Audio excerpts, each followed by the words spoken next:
बात कही सम्मत 1455 के बाद, आज 2016 में हूबहू वही की वही है हमारे सामने। कबीरदास हर वर्ग, हर संप्रदाय, हर अवस्था पर जाते हैं। आप देखें, एक पद मैं आपके सामने रख रहा हूँ, 12 बरिस बालपन में बीते।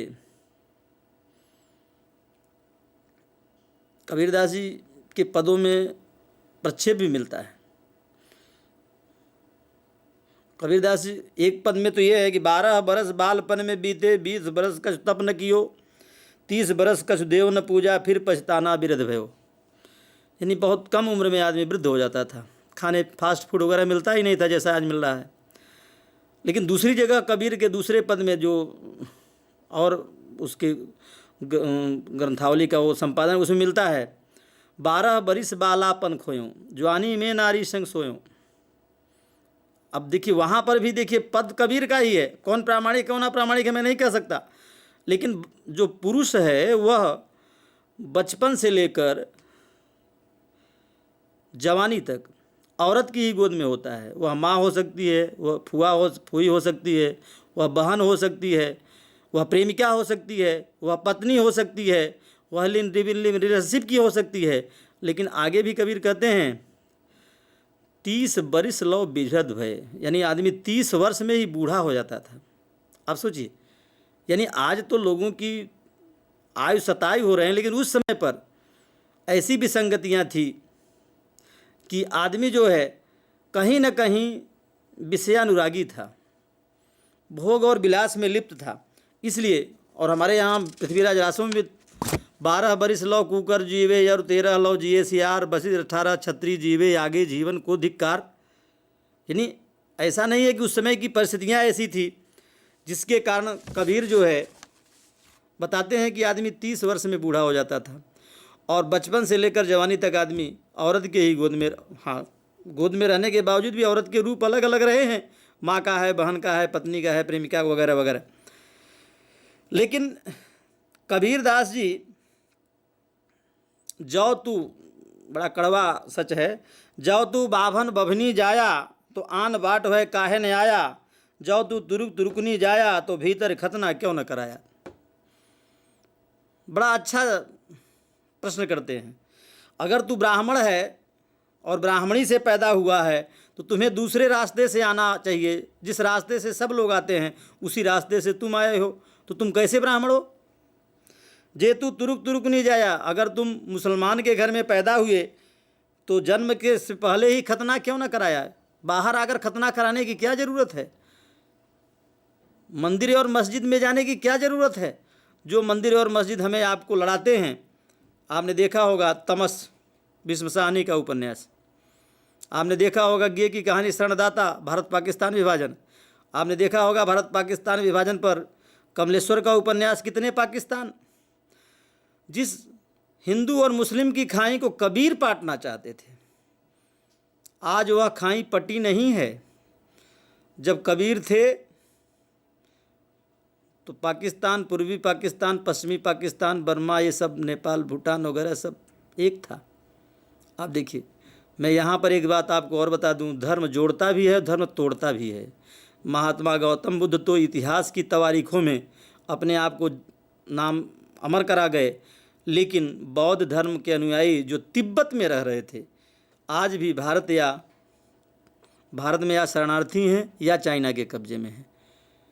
इसलिए मित्रों, हमें यह भी देखना होगा, कबीर जो है कहीं न कहीं स्वाभिमान जगा रहे थे। क्या जगा रहे थे? स्वाभिमान जगा रहे थे। और वे बराबर कह रहे थे, जब लोगों ने वो किया, उनका विरोध किया, सिकंदर लोदी ने वो परेशान किया, दंडित किया, तब उन्होंने कहा, ना दशरथ घरी अवतरी आवा, ना लंका का राज सतावा। मैं उस राम की पूजा नहीं कर रहा हूँ जिस राम ने दशरथ के यहाँ जन्म लिया, जिस राम को कौशल्या ने अपने गोद में खिलाया, जिस राम ने रावण के राज्य को परास्त किया। मैं उस राम की उपासना नहीं कर रहा हूँ, बल्कि वह राम मेरा कैसा है, रमन्ते योगिनः यस्मिन् सह राम, जिसमें योगी लोग विचरण करते हैं, मैं उस राम की बात कर रहा हूँ। भाई आप नाहक मुझे सिकंदर लोदी महोदय, आप मुझे परेशान कर रहे हो। मैं चूँकि वैष्णव भक्ति नरसिंह मेहता को याद करिए आप, अखा को याद करिए, देखिए आप नरसिंह मेहता क्या, वैष्णव जन तो तेने कहिए जो पीर पराई जाने रे। कबीर के यहाँ वैष्णव के तमाम शब्द मिल जाएंगे, लेकिन कबीर का जो वैष्णव है उदारवादी है। आप ध्यान दीजिए, कबीर का वैष्णव कट्टरवादी नहीं है। कबीर की जब प्रासंगिकता की बात आती है तो उस प्रासंगिकता को हमें यह भी देखना होगा कि कबीर को व्यापक तौर पर उसका एनालिसिस की जाए, जन्म विशेष के आधार पर। तभी तो कहते हैं, क्या कहते हैं कि भाई ऐसा है, साधु जाति से नहीं पहचाना जाता, साधु किससे पहचाना जाता है? ज्ञान से। साधु की जात मत पूछिए, साधु का ज्ञान देखिए। म्यान की बात मत करिए, तलवार की बात करिए। जिस म्यान के अंदर तलवार होती है, तलवार कैसा वार कर रही है, कबीरदास जी उसकी बात करते हैं। कबीरदास इसीलिए कहते हैं ना, सुखिया सब संसार है, खावे और सोवे, दुखिया दास कबीर है, जागे और रोवे। यानी उस समय पर, सिकंदर लोदी के समय पर, चूँकि 712 ईस्वी से लेकर मोहम्मद बिन कासिम के समय से लेकर 1764 बक्सर की लड़ाई तक हम मुसलमानों के गुलाम रहे, और 1764 के बाद हम अंग्रेज़ों के गुलाम रहे। 1947 में हम मानसिक तौर पर, कागजी तौर पर स्वतंत्र हो गए, लेकिन मानसिक तौर पर अभी भी हम गुलाम हैं। आप ध्यान रखिए, गुलामी के स्वरूप बदल रहे हैं।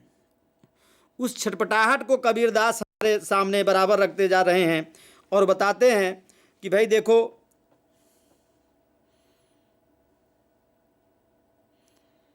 इस भौतिक संसार में अगर आप गर्व करोगे तो यह आपका भ्रम है। क्या है? भ्रम है। और इस भ्रम को जितना जल्दी हो उतना जल्दी छोड़ो। लोका मत के भोरारे, लोग संदेह में हैं। किस में हैं? संदेह में हैं। जैसे जौ काशी तन तजय कबीरा, तो राम ही कौन निहोरा रे, तब हम वैसे अब हम वैसे इहे जन्म का लाहा, जो जल में पैस नग्निक से यूं ढुर मिला जुलाहा, राम भगत पर जाको हित चित्ता को अचरज कहा, गुरु प्रसाद साध की संगत जग जीते जाए जुलाहा, कहत कबीर सुनौ रे संतो, भ्रम में परे जिन कोई, जस काशी तस मगहर उस हृदय राम सती हुई। यानी राम के प्रति एकांत निष्ठ भाव होना चाहिए, मंजिष्ठिका राग का भाव होना चाहिए, किसी प्रकार का बाह्याडंबर नहीं होना चाहिए। जैसे पानी है, आप ज्यों जल में पैस निकसे, जैसे पानी और नमक को मिला देते हैं, दूध और पानी को मिला देते हैं, जीवात्मा और परमात्मा उसी तरह से हमारे शरीर में विराजमान है, उसी तरह से है। अभी मैं यहाँ बोल रहा हूँ, अभी अगर मेरे शरीर से जीव निकल जाए तो यह मेरी शरीर क्या हो जाएगी? शव हो जाएगी। यानी ये जो अदृश्य शक्ति है, वही अदृश्य शक्ति हमसे कुछ करवा रही है। कबीर कहते हैं इसी अदृश्य शक्ति को पहचानो, और यही अदृश्य शक्ति, निराकार जो शक्ति है, यही ब्रह्म है। और वो कहते हैं, संतो भाई आई ज्ञान की आंधी रे, भ्रम की टाटी सबे उड़ाली, माया रहे न बांधी रे। कबीरदास जी ने उस समय पर भी कहा, ज्ञान सीखो, ज्ञान सीखो। लेकिन आज का ज्ञान कैसा है? फेसबुक का है। आज का ज्ञान कैसा है? यूट्यूब का है। आज का ज्ञान कैसा? ऑनलाइन है, इंटरनेट वाला है, या SMS वाला है, ईमेल वाला है। अब इसमें आप किस तरह का, इसके इंटरनल पोर्शन पर जा रहे हैं या एक्सटर्नल पोर्शन पर जा रहे हैं, ये आपके ऑब्जर्वेशन पर निर्भर करता है। कबीरदास जी उस समय भी कहते थे कि संतो भाई आई ज्ञान की आंधी रे। जब ज्ञान की आंधी आएगी तो आपके ऊपर, मस्तिष्क पर, समाज में जो भ्रम का बवंडर छाया हुआ है वह ढल जाएगा। लेकिन न तो कबीर के समय में ज्ञान की आंधी आई और न 2016 में आई ज्ञान की आंधी। तमाम नियम कानून बनने के बावजूद 21 उच्च न्यायालय, एक सर्वोच्च न्यायालय और 562 जो है जिला न्यायालय होने के बावजूद, नेशनल कंज्यूमर फोरम होने के बावजूद, अगर आप रेशियो देखेंगे तो बढ़ता जा रहा है अपराध का। एजुकेशन का स्तर घटता जा रहा है। ये चिंता का विषय है। कबीर ने उस समय कहा था जब शिक्षा की बात आई है, संस्कृत भाषा कूप भर भाखा बहता नीर। संस्कृत भाषा जो है कैसा पानी है, जैसे कुएं का पानी। आप कहते हैं कुओं नो डेढ़ को, और जो भाषा है वो बहता नीर है। कैसा नीर है? बहता नीर है। इसीलिए जो कबीर की भाषा है वो सदुक्कड़ी भाषा है। इसीलिए कबीर की जो भाषा है वो खिचड़ी भाषा है, वो संध्या भाषा है। जिस कबीर को आप गुजरात,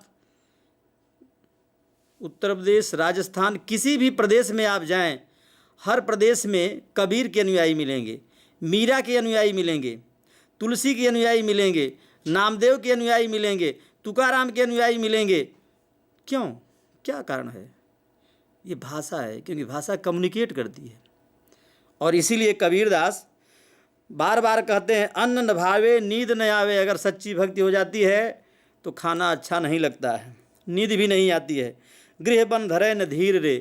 घर द्वार है, सब कुछ है, लेकिन आदमी को चैन नहीं है। ज्यों कामी को काम प्यारा, ज्यों प्यासू को नीर रे।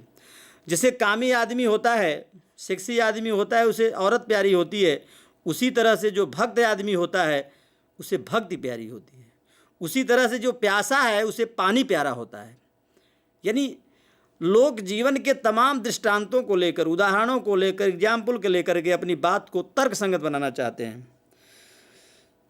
आप देखें, ऐसे हाल कबीर भये हैं, बिन देखे जीव जाए रे। कबीरदास जी कहते हैं कि मेरा हाल ऐसा हो गया कि जब तक मैं ब्रह्म का दर्शन नहीं कर लूँ तब तक मेरे को आराम नहीं मिलेगा। लेकिन ब्रह्म का दर्शन हो कैसे?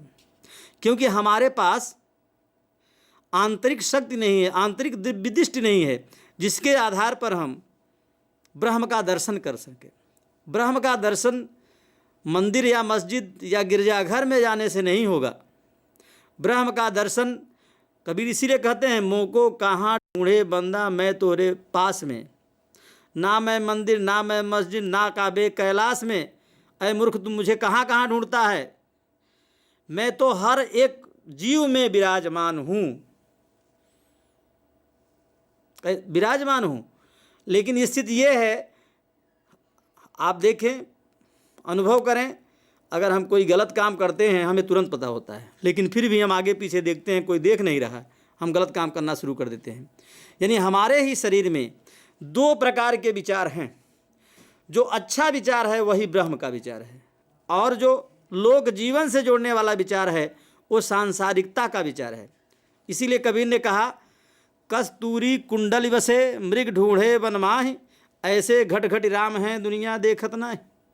आप देखिए, जैसे हिरण होता है, वह हिरण के पास उसकी नाभि में कस्तूरी होती है, लेकिन वह कस्तूरी को पाने के लिए चारों दिशाओं में दौड़ता है मृगजल की तरह, जबकि कस्तूरी उसके नाभि में होती है। मित्रों, मैं समझता हूँ भक्ति का स्रोत मनुष्य ही है। भक्ति मनुष्य में अनुस्यूत है, बशर्ते उसके श्रेय मार्ग के द्वारा उस भक्ति को ढूंढना पड़ेगा। अगर इस भक्ति को हम अपना लेते हैं तो कबीर की प्रासंगिकता होगी।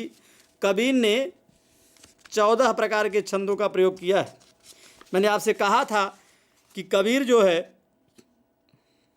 पद, सवैया, दोहे, सोरठे, और एक एक पदों में, सवैया में, दोहों में कई अलंकारों का प्रयोग किया है उन्होंने। एक कनक और कामनी विष फल की ये उपाय, देखे ही ते विष चढ़े खाए सु मर जाए। कनक माने धतूरा, कनक माने सोना, और कनक माने सुंदर औरत। आप देखिए, अगर धतूरा आप ज़्यादा खा लेंगे तो मर जाएंगे, सोना आपको ज़्यादा मिल जाएगा, पागल हो जाएंगे, और कनक माने सुंदर स्त्री के अगर चक्कर में आप पड़ गए तो आपका, जैसे राजा महाराजाओं का पतन हुआ वैसे आपका भी पतन होगा। ये बात कबीर कहते हैं। इसमें एक साथ ही आप देखिए अर्थालंकार, शब्दालंकार का प्रयोग हुआ है, और इसमें उन्होंने ये बता दिया है कि इसमें श्लेष अलंकार है, चपलातिशयोक्ति अलंकार है। कर्ता दिसे कीर्तन ऊंचा करिकर तुंड, जाने बूझे कुछ नहीं यूं ही आंधारुंड। लोग क्या करते हैं? नाक दबाते हैं, त्रिकाल संध्या करते हैं, और स्थितियाँ ये हैं कि औरतों की तरफ देख रहे हैं। ये जो भक्ति है कबीर उस पर बिल्कुल बाह्य आडंबर वाली जो भक्ति है उस पर बराबर वार करते हैं, चोट करते हैं। और वे बार बार ये कहते हैं कि भाई देखो, हमारी कविता में रस, छंद, अलंकार, ध्वनि व क्रोध अगर ढूंढने जाओगे नहीं मिलेगी, क्योंकि मैं अनपढ़ हूँ। और अनपढ़ होने के कारण आचार्य रामचंद्र शुक्ल कबीर को अच्छे कवि नहीं मानते हैं। आचार्य रामचंद्र शुक्ल गोस्वामी तुलसीदास, सूरदास और जायसी को अच्छा कवि मानते हैं। लेकिन आज आप देखेंगे अयोध्या सिंह उपाध्याय हरियाव से लेकर पुरुषोत्तम अग्रवाल, डॉक्टर धर्मवीर, करीब 100 ऐसे आलोचक हैं जिन्होंने कबीर पर किताबें लिखी है। कबीर यहाँ ही नहीं, देश विदेश में भी कबीर प्रसिद्ध हो चुके हैं। ये बात अलग है कि कबीर की बात हम करते हैं, लेकिन हमारा जीवन भी वक्तव्य कुछ देते हैं और हमारा जीवन किसी और तरह का है। कबीर उस पर भी चोट करते हैं। और कबीर मन रे मन ही उलट समाना, आप देखिए, मन ही मन में उलट गया है। आप दूसरा उदाहरण देखिए, काहे नलनी तू को भिलानी, तेरे ही नारी सलोवर पानी, ना तल तपत न ऊपर याग, एक ये तरकासन लाग। यानी नलनी माने जीवात्मा और परमात्मा जिस तरह से अनुसूत होना चाहिए, जीवात्मा की गति अलग है, परमात्मा की गति अलग है। एक ही शरीर में दो दो चीज़ें वास कर रही हैं। ये जो अंतर है उसे भी कबीर हमें बताते हैं। और कबीर तो बार बार ये कहते हैं कि भाई देखो, हम तो वैष्णव भक्ति करेंगे, शाक्तों की शक्ति उपासना करने वालों की बड़ी विडंबना करते हैं, उन पर प्रहार करते हैं, नाथों सिद्धों हठयोगियों पर प्रहार करते हैं। और वे कहते हैं जप माला छापा तिलक सरे ने एको काम, हाथ में माला ले लिया, पुरनी ले लिया और झप रहे हैं, इससे कोई काम होने वाला नहीं है। मन तो न रंगाए रंगाए जोगी कपड़ा, मन जब तक आदमी का नहीं रंगेगा, कपड़ा रंगने से कुछ होने वाला नहीं है। जप माला छापा तिलक सरे ने एको काप, हाथ में माला लिए हैं, तिलक लगा लिया है, इससे कोई काम होने वाला नहीं है। ये सिर्फ ये कर सकता है कि हमें जेल पहुंचा सकता है। कबीर के एक एक पद, एक एक दोहे की अगर अच्छी तरह से व्याख्या की जाए तो मैं समझता हूँ सही तौर पर हम कबीर को समझ पाएंगे। जैसे कबीर इस संसार का झूठा माया मोह, कबीरदास जी कहते हैं ये संसार माया मोह वाला है। जिह घर जीता बंधावड़ा तिह घर तिंता अंदोह। यानी कबीरदास बार बार कहते हैं कागद केरी नावरी फांसी केरी गंग, कहे कबीर कैसे तिरु पंच कुसंगी संग। माया मोह मत्सर पंच विकार हमारे शरीर में हैं। ये जो हमारी गाड़ी मोटर है